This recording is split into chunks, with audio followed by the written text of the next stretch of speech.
Listen carefully. There is a reason money feels heavy in your hands, a reason it slips away just when you think you finally have control, a reason you can work harder than others and still feel behind. And no one ever told you where that reason truly began. It did not start with bad decisions. It did not start with lack of discipline. It did not even start with adulthood. It started before you understood the value of money, before you knew its name, before you had words for fear, guilt, or loyalty. It started in your childhood, not because you were weak, but because you were listening. And if you do not become aware of this now, you will repeat it for the rest of your life, without knowing why. What you are about to hear is not an accusation. It is not psychology. It is not superstition. It is an ancient pattern described in Kabbalistic wisdom about how abundance is either invited into a life or silently rejected. And once you see it, you will never hear money the same way again. You did not choose your beliefs about money. They were given to you, not through lessons, not through explanations, but through atmosphere. As a child, you absorbed the world not through logic, but through emotion. You did not analyze reality, you felt it. You felt tension before arguments happened. You felt fear before words were spoken. You felt stress before numbers were ever mentioned. And your nervous system recorded everything. In Kabbalistic thought, the early years of life are when the vessel is formed, the internal container through which abundance will later flow. This vessel is not intellectual, it is emotional, it is energetic, it is subconscious, and once formed, it does not easily change. When money appeared in your home, what happened next? Was there silence that felt heavy? Was there anxiety that filled the room? Did voices tighten? Did love feel conditional? You may not remember the details, but your body remembers the pattern. If money arrived and tension followed, your system learned something very precise. Money is not safe. If bills were discussed with fear, money became associated with danger. If arguments followed financial stress, money became associated with conflict. If sacrifice and suffering were praised, money became associated with moral risk. And here is the truth most people never confront. Your subconscious does not care about what you want. It only cares about what it believes will keep you emotionally safe.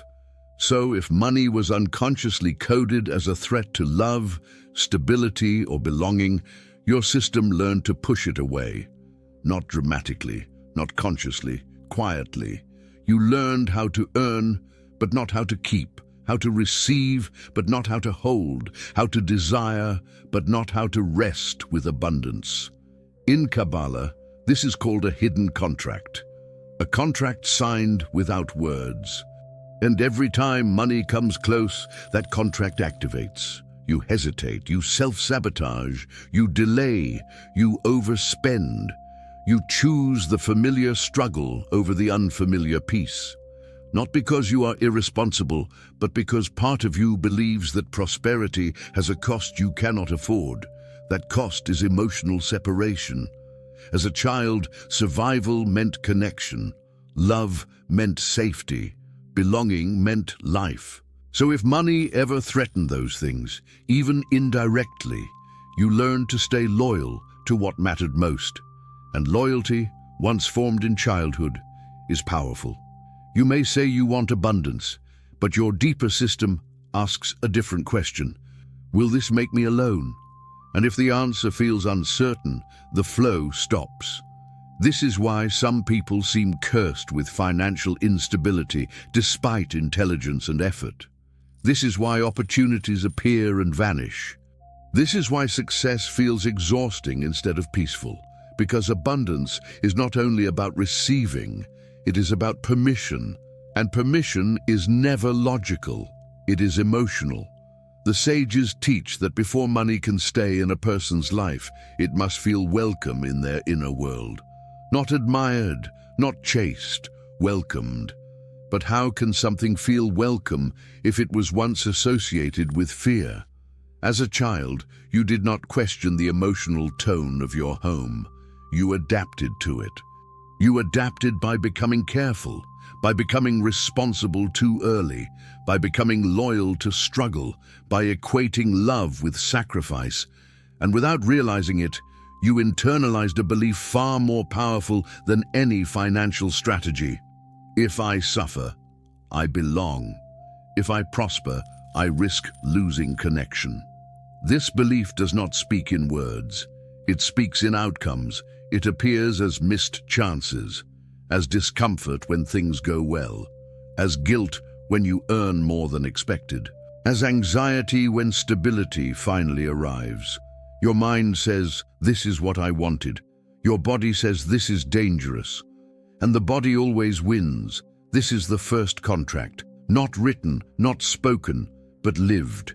And until it is seen, it continues to rule.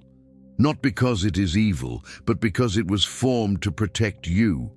In the next chapter, you will understand how this contract is often passed through the maternal voice, not through intention, but through emotion. And when you see how this happens, something inside you will finally make sense. You did not learn about money from numbers. You learned it from a voice, a tone, a look, a pause in the air. In Kabbalistic wisdom, the maternal presence is not defined only by biology. It represents the first emotional environment a soul experiences. It is the field in which safety, meaning, and permission are formed. This is not about blame. It is about imprint. Because the deepest lessons are never taught intentionally. They are transmitted. As a child, you did not interpret your mother's words the way an adult would. You did not analyze context. You did not separate her fear from reality. You absorbed her emotional truth as absolute law. If her voice tightened when money was mentioned, you felt it. If her body tensed, you registered it. If worry entered the room before any sentence was finished, your system learned something essential. Not consciously, somatically. You learned how the world reacts to abundance. If money created stress, your nervous system encoded money as destabilizing. If money triggered sadness or resentment, it became associated with loss. If money conversations ended with exhaustion or disappointment, it became linked to emotional cost. And here is the subtle truth most people miss. A child does not care if something is true. A child cares if something is emotionally consistent. Repetition creates reality. So if again and again money arrived followed by fear, scarcity, or tension, your system connected those states together. Money, emotional danger. Money, instability. Money, pain. Not because your mother wanted that outcome, but because her unprocessed relationship with money leaked into the atmosphere. In Kabbalah, this is known as emotional inheritance, not genetic, energetic. What was not healed is transmitted. Your mother may have grown up in lack. She may have seen money destroy relationships. She may have experienced abandonment, betrayal, or humiliation connected to finances. And without ever saying it directly, she passed down the conclusion, sometimes through words. Money doesn't come easy. People like us always struggle. Rich people change. Don't get your hopes up. Sometimes through silence, a sigh when bills arrived, a look of worry when expenses were mentioned, a nervous laugh when dreaming felt unsafe. And sometimes through moral framing, be grateful for little. Wanting more is dangerous. Suffering makes you a good person. To an adult, these may sound like caution. To a child, they sound like commandments. The child hears, safety equals limitation. Love requires sacrifice. Desire creates danger. And because the child's survival depends on emotional alignment with the caregiver, the child does something extraordinary. You adapt your future to preserve connection. You don't rebel, you internalize. You make an unconscious vow, I will not go further than you. I will not have more than you. I will not succeed in a way that separates me from you. This is not spoken. It is felt, and it becomes loyalty. In Kabbalistic language, this is called misplaced loyalty. Not wrong, but misdirected. A loyalty to pain instead of healing, to limitation instead of growth. And this loyalty does not disappear with age. It evolves. As an adult, it shows up as discomfort with ease, as guilt when earning more than expected, as sabotage when success feels close, as a strange sense that peace is temporary and must be paid for. You may even hear an internal voice that is not fully yours, a voice that says, "Don't relax yet. This won't last. Something bad will follow." That voice is not trying to harm you. It is trying to keep you emotionally aligned with what once felt safe. The problem is that what once kept you safe now keeps you small, and this is where many people become confused. They say, "But my mother loved me. But she sacrificed everything. But she meant well." Yes, and that is exactly why the imprint is so strong. Because love amplifies transmission. A child does not reject the emotional reality of someone they love deeply. They merge with it. So if love and struggle existed together, you learned that they belong together. If care and fear were intertwined, you learned they cannot be separated. And later, when abundance appears without struggle, your system feels something is missing. It feels unfamiliar, unreal, unsafe. So you recreate what you know. This is not self-sabotage in the way people casually say it. This is emotional fidelity. You remain faithful to the emotional tone of your origin. And until this is seen, no amount of financial knowledge will override it. Because the subconscious does not respond to logic. It responds to belonging. In Kabbalah, there is a teaching that says, a person does not receive what they desire. They receive what they are permitted to hold. Permission is granted internally, not intellectually. And internal permission is formed early. This is why two people can earn the same amount and experience completely different realities. One feels calm, the other feels hunted. One rests, the other waits for collapse. The difference is not money, it is emotional permission. And permission was either nurtured or restricted in childhood, often unintentionally, often lovingly, often painfully.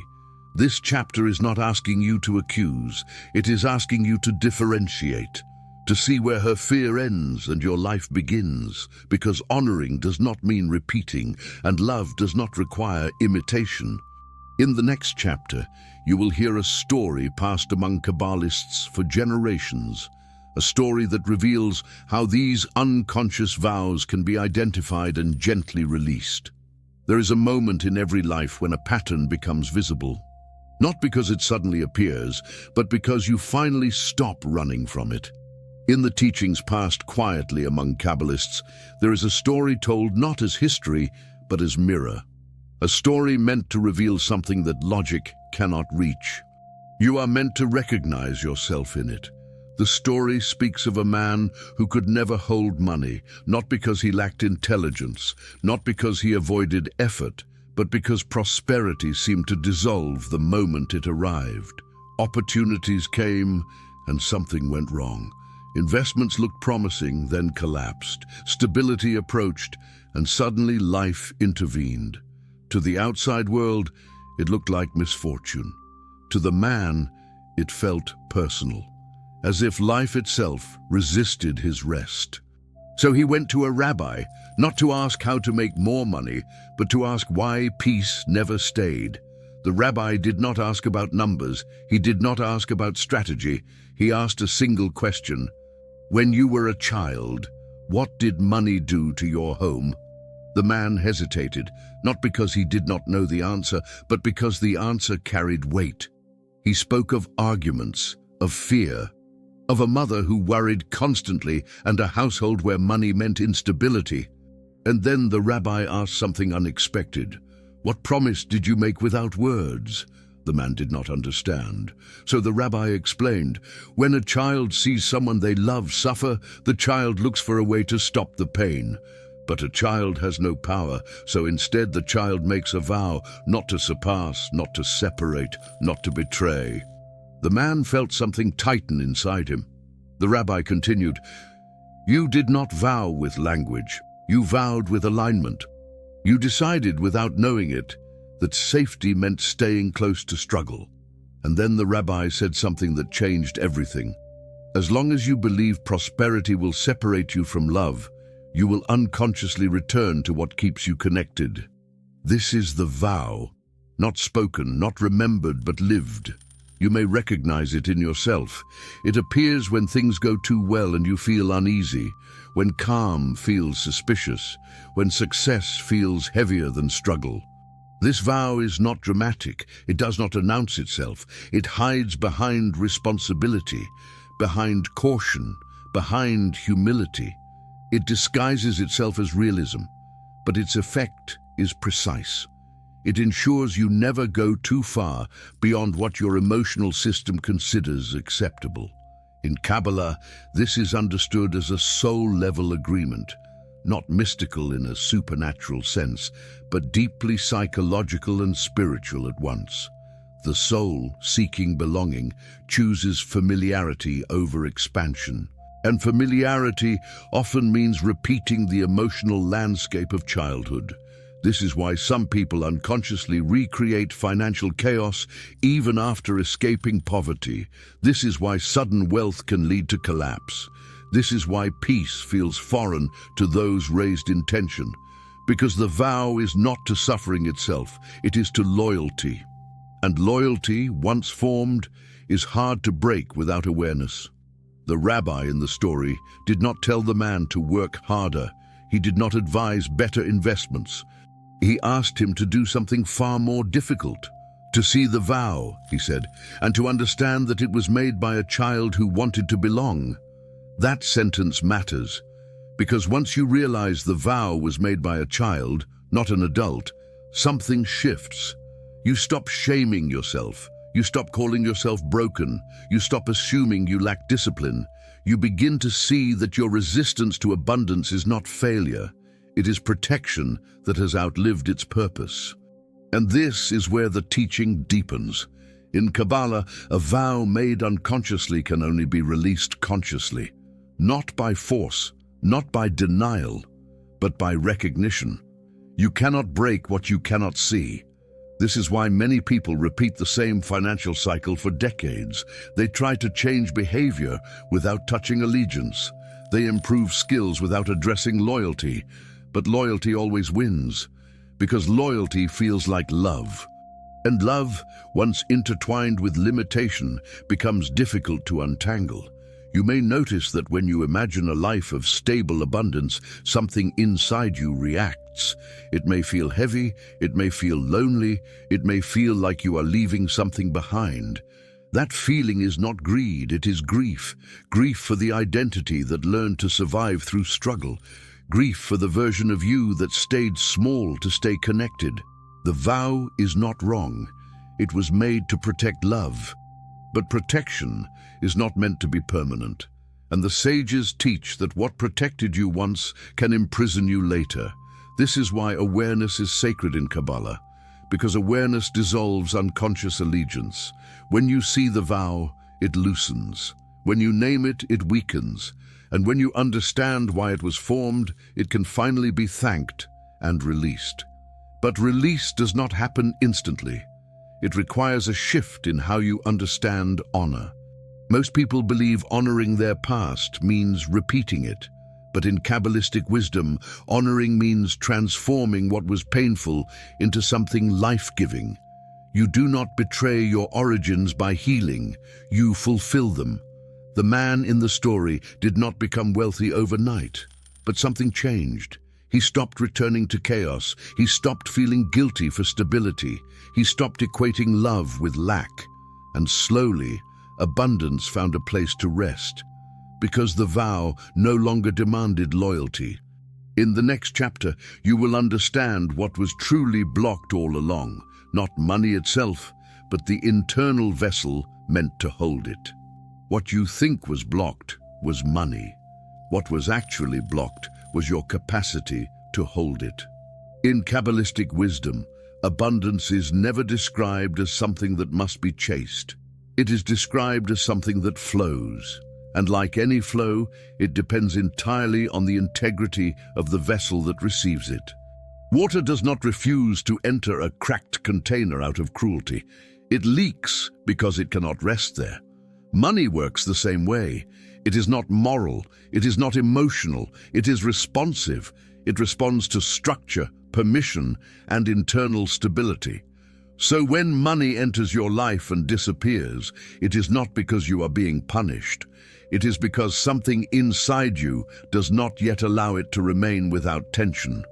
The sages say, when blessing cannot rest, it moves. Not because it is rejected consciously, but because it is unsettled. You may have experienced this without understanding it. Moments when things finally stabilize, and instead of relief, you feel restless. Moments when abundance arrives, and instead of peace, you feel pressure. Moments when you could relax, but something inside you tightens. This is the vessel reacting. A vessel shaped in fear cannot hold ease. A vessel shaped in guilt cannot hold surplus. A vessel shaped in loyalty to struggle cannot hold peace. So abundance enters, and your system begins to look for a way out. Not intentionally, automatically. You overspend, you take unnecessary risks, you ignore warning signs, you attract crises that feel strangely familiar. And afterward, you say, I don't know what happened, but your body knows, because struggle feels known, stability feels foreign. In Kabbalah, this is not seen as a character flaw. It is seen as misalignment between current reality and internal structure.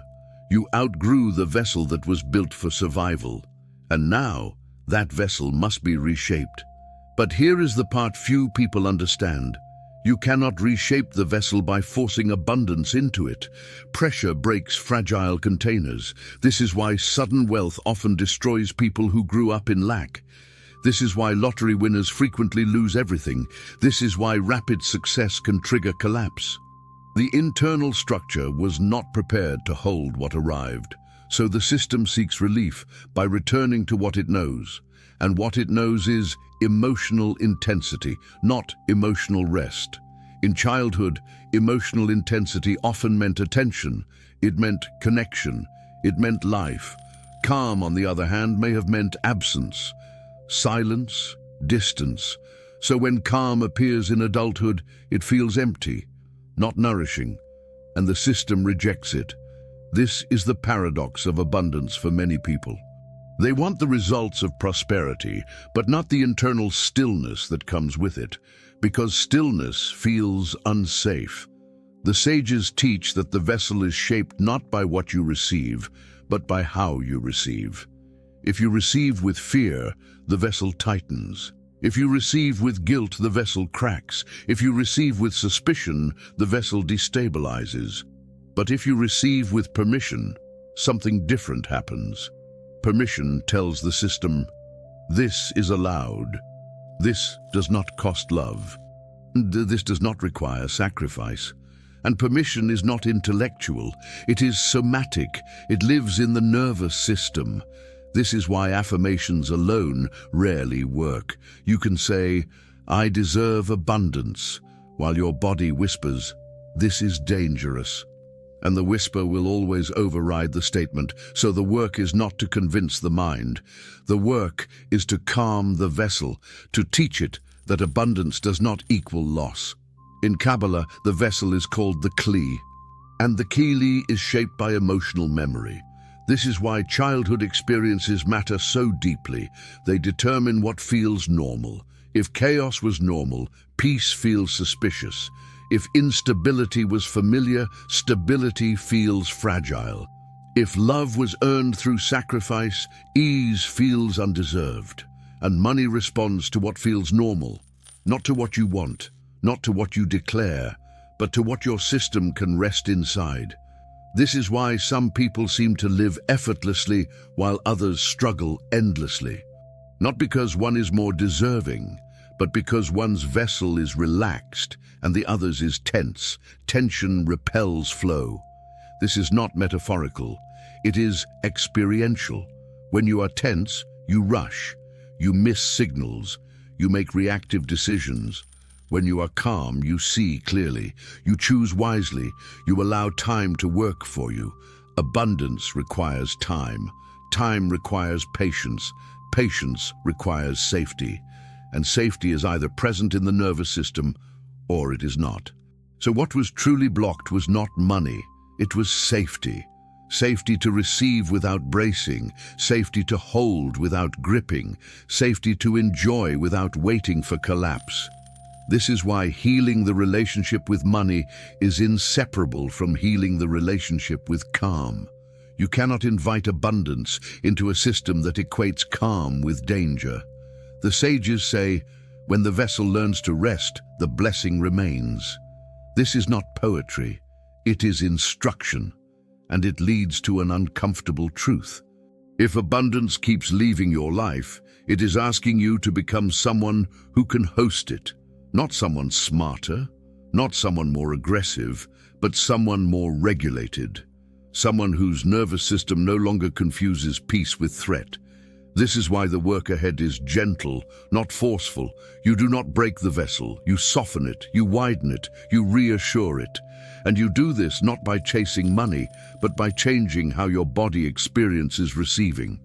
In the next chapter, you will confront the mistake almost everyone makes at this point. The mistake that keeps them trapped even when they understand the pattern. Once you begin to understand the pattern, there is a temptation that feels logical, even responsible. You try harder, you decide to fix it, you gather strategies, information, systems, methods, you discipline yourself, you optimize, you push. And for a while it seems to work. Money improves, structure appears, control increases. But something underneath remains unchanged, and eventually the same cycle returns. This is the mistake, believing that a pattern formed through emotion can be resolved through effort alone. Effort feels virtuous, effort feels safe, effort feels familiar. For many people who grew up in tension, effort became identity, struggle became proof of worth, exhaustion became evidence of responsibility.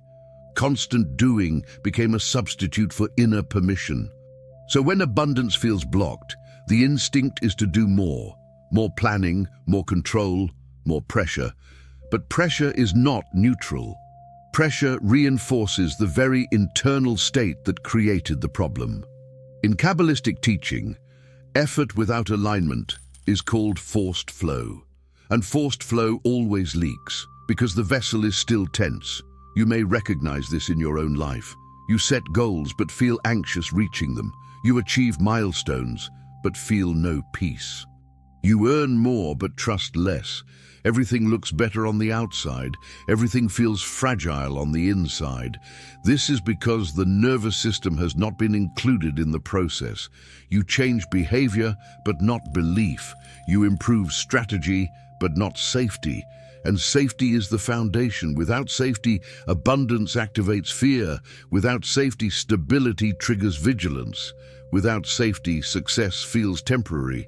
So you hover. You never fully rest in what you have. And because you never rest, the system stays alert. Alert systems look for threats, and when none are found, they create them. This is not self-sabotage as punishment. It is self-regulation gone wrong. Your body learned early that tension meant awareness, and awareness meant survival. So when things calm down, the system believes something is missing. It does not say, "We are safe now." It says, "We are exposed." So you add complexity, you add risk, you add chaos, not consciously, but predictably. This is why people often destroy what they worked hardest to build, not because they hate success, but because success feels unfamiliar, and familiarity feels safer than peace. Another part of the mistake is moralizing abundance. Many people unconsciously believe that ease must be justified, that rest must be earned through suffering, that receiving without pain is somehow wrong. This belief often comes from childhood environments where love was linked to sacrifice. If your caregivers worked endlessly and still struggled, you learned that struggle equals virtue. So when abundance comes easily, it feels suspicious, as if something has been skipped, as if a debt is accumulating. So you unconsciously try to pay it, through overwork, through stress, through loss. This keeps the moral balance intact, but it also keeps abundance unstable. Kabbalistic wisdom is very clear on this point. Abundance does not respond to morality, it responds to capacity. You do not receive more because you deserve more. You receive more because you can hold more without distortion. And distortion always comes from unresolved emotion. This is why trying harder is often the most elegant way to avoid the real work. The real work is slower, quieter, less dramatic. It requires you to notice how your body reacts when things go well. Do you tighten? Do you rush? Do you distract yourself? Do you expect something bad to follow? These reactions are not flaws. They are messages. They tell you exactly where the vessel is still narrow, but instead of listening, most people override them. They push through discomfort instead of understanding it, and by pushing, they reinforce the belief that abundance requires tension, which brings you back to the beginning. Another part of the mistake is focusing on money instead of meaning. Money becomes the enemy or the savior. It is blamed for pain or worshipped as freedom. But money is neither. It is a mirror. It reflects your internal state with brutal honesty. If you feel unsafe, money exposes it. If you feel unworthy, money amplifies it. If you feel divided, money destabilizes. So chasing money without addressing the internal relationship is like increasing the volume on a distorted signal. You hear it more clearly, but it is still distorted. In Kabbalah, correction does not begin with action. It begins with recognition. You recognize where effort has replaced permission. You recognize where control has replaced trust. You recognize where movement has replaced rest. This recognition is uncomfortable because rest feels dangerous when you were trained to survive through vigilance. But rest is not laziness. Rest is regulation. And regulation is the gateway to sustainable abundance. This is why the sages caution against premature action. They teach that when the vessel is tense, adding more flow only increases instability. First, the vessel must soften. First, the system must learn that nothing bad happens when things are calm. First, you must experience stability without punishment. This is not accomplished through force. It is accomplished through gentle repetition of safety, which leads to the question that matters most. How do you teach a nervous system that learned fear early in life to trust ease now? Not through logic, not through willpower, but through embodied permission. And that is what the next chapter reveals. A simple ancient correction, not dramatic, not complex, that begins to retrain the vessel at its root. When you hear it, you may be surprised by how subtle it is and how powerful. Correction in Kabbalistic wisdom does not mean fixing something that is broken. It means restoring something to its natural function. You are not meant to live in tension. You are not designed to brace against receiving. You are not created to equate peace with danger. Those patterns were learned. And what is learned can be unlearned, not through force, but through repetition of a new emotional truth. The sages teach that the vessel is rebuilt not by confronting fear, but by introducing safety in small, consistent doses. This is why dramatic affirmations often fail. Your system does not believe intensity, it believes consistency. So the correction must be gentle enough to bypass resistance, but precise enough to rewire meaning. And it begins with something deceptively simple: separating abundance from emotional cost. Most people do not realize how deeply those two are fused. In your internal language, abundance may still mean loss of connection, loss of identity, loss of safety, loss of belonging. So every time abundance approaches, the system prepares for loss. The correction does not argue with this belief, it replaces it. In Kabbalah, this is done through what is called reassignment of meaning. You teach the body a new association, not once, not dramatically, but daily. The sages recommend a specific practice, not because it is magical, but because it is rhythmic. Rhythm calms the nervous system. For 7 days, at the same time each evening, ideally before sleep, when the conscious mind is quiet, you speak a single sentence, not loudly, not forcefully, gently. You say, "I am allowed to receive without losing love." That is all. No visualization, no demand, no expectation, just repetition. This sentence is not for the intellect. It is for the part of you that learned early that receiving was risky. Each time you say it, something subtle happens, nothing dramatic. But the body listens.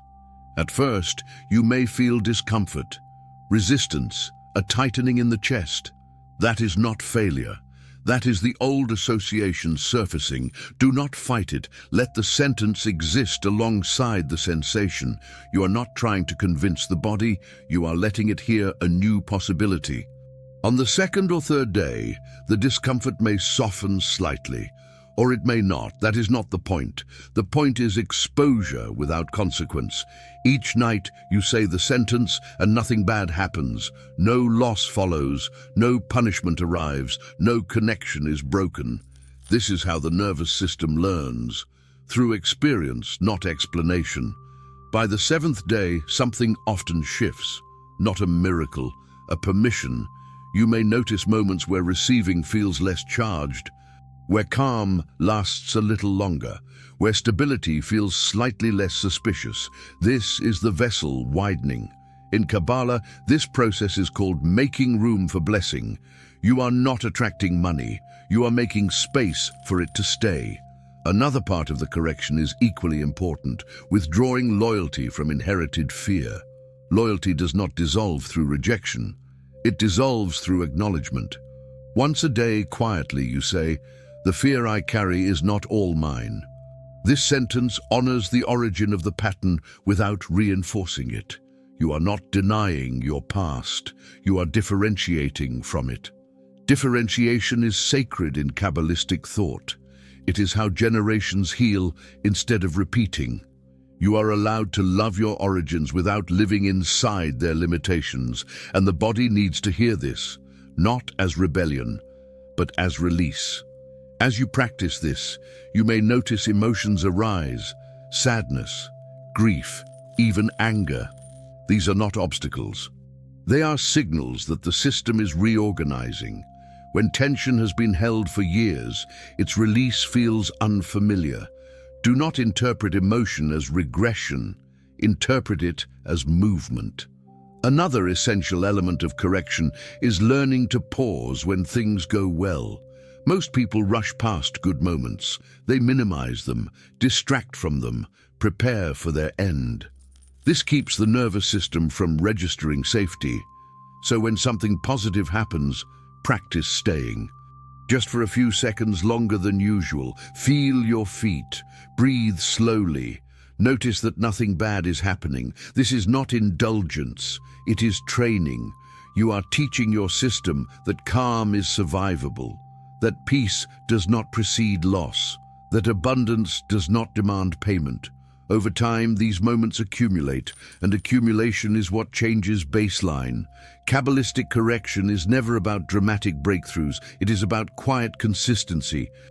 Because the vessel was shaped slowly, and it must be reshaped the same way.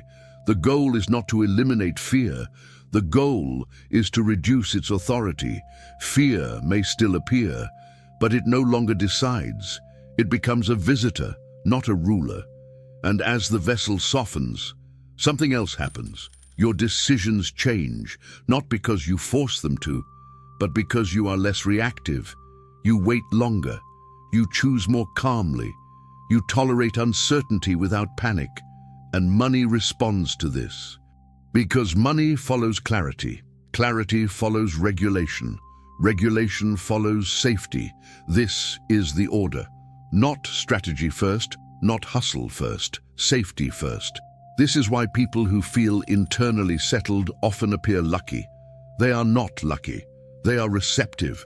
They do not leak, and abundance prefers places where it can rest. In the final chapter, you will understand the deepest secret of all, the reason permission matters more than desire, and how abundance responds to the state you live in, not the goals you chase. Desire has never been the problem. You have wanted stability, you have wanted ease, you have wanted freedom from constant worry. And wanting did not bring it, because abundance does not answer desire, it answers permission. In Kabbalistic wisdom, permission is not a thought, it is a state. A quiet internal agreement that says, this is allowed to stay. Most people never reach this state, not because they lack discipline or intelligence, but because their nervous system never learned that receiving can be safe. So even when abundance arrives, it is treated like a guest who must leave soon. You entertain it briefly. You remain alert.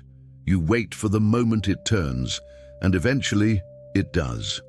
Not because the world is cruel, but because the body cannot sustain what it does not permit. Permission is subtle. It is not excitement. It is not ambition. It is not motivation. It is calm. And calm is unfamiliar to those raised in emotional intensity. For you, calm may have felt like neglect. Silence may have felt like abandonment. Stillness may have felt like danger. So your system learned to equate aliveness with tension, and tension became normal. But abundance does not live in tension. It lives in steadiness. This is the final secret most people never hear. Abundance is not something you chase. It is something you stop resisting. Resistance does not always feel like pushing away. Sometimes it feels like overthinking. Sometimes it feels like overworking. Sometimes it feels like never letting yourself arrive. Arrival is threatening when you were trained to survive in motion, so you keep moving. You plan the next thing, you worry about the future, you replay the past. And in doing so, you never fully inhabit the present moment, where abundance actually rests. Permission brings you back. Permission allows you to say, without guilt or justification, this moment is enough. That sentence is radical to a nervous system shaped by scarcity. Enough feels like stagnation. Enough feels like complacency. Enough feels unsafe. But enough is the ground on which abundance stands. When you live in a constant state of not yet, you communicate to life that what you have is insufficient, and life responds by keeping it unstable, not as punishment, as reflection. When you live in, this is allowed, something changes. You move differently, you speak differently, you choose differently. You are no longer proving your worth. You are no longer outrunning fear. You are no longer loyal to struggle. You begin to experience a new identity, not the one built in childhood, but the one available now. An identity rooted in sufficiency. And sufficiency does not mean lack of ambition. It means ambition without desperation. It means growth without self-betrayal.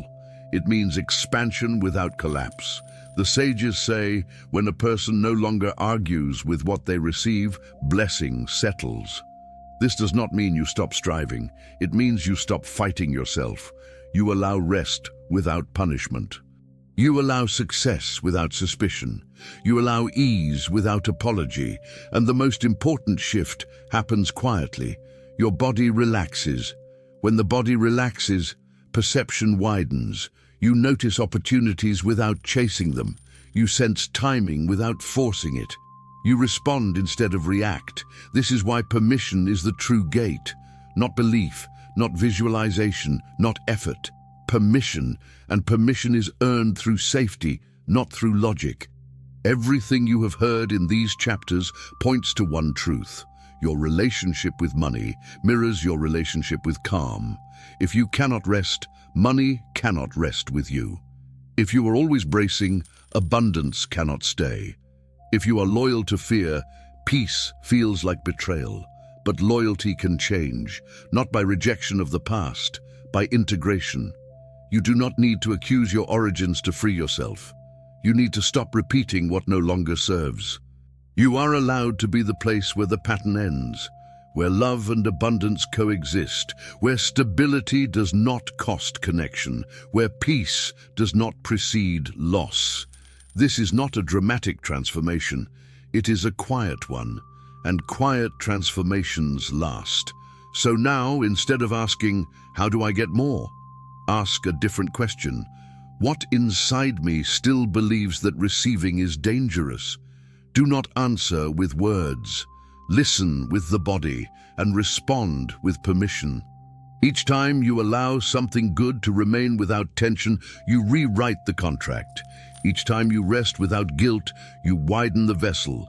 Each time you receive without fear, you teach your system a new truth. And over time, that truth becomes normal.